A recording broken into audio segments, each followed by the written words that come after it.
Regardless of which subject or workplace that you're assessing, you'll need to identify any regulations and requirements which may be relevant. In the Level 3 certificate in Assessing Vocational Achievement, you need to ensure that you follow Ofqual, your awarding bodies such as Pearson and City and Guilds, employer policies and procedures, industry regulations or legal aspects such as data protection, health and safety, safeguarding, equality and diversity. So each of these will have an impact on how assessment can be carried out. So Ofqual.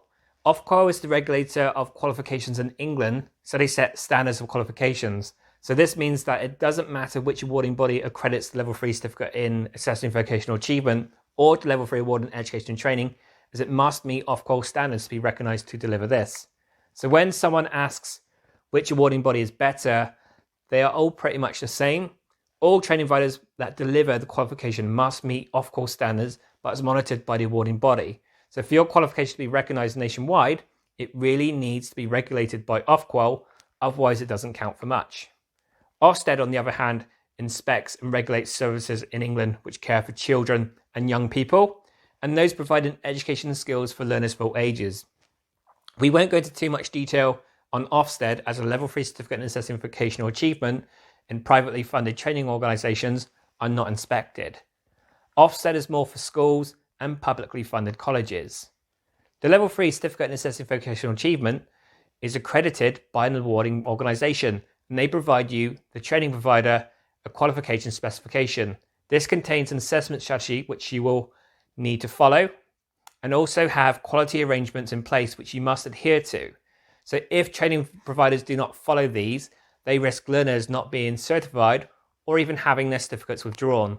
So you do need to have legal requirements. So you need to follow the Level 3 certificate in Assessing Vocational Achievement. So when you carry out your practical assessments, you'll be collecting personal data of your learners. Therefore, you need to ensure that you comply with the general data protection regulations and gain permission from your learners to use their information to evidence your assessments.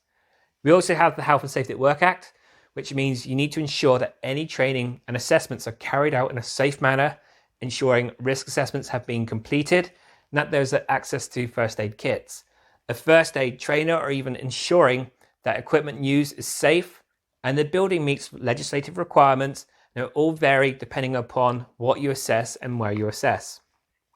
Lastly, you may need to be aware of any company policies and procedures, so that this could be the training provider that you work for or the employer in which you are carrying out their assessments. Let's just say that you need access to a secure room. You may need to be granted security access, therefore you need access to computers, therefore you might need IT access, and you may have company policies on COVID-19 which may dictate how many learners you can assess in any one time.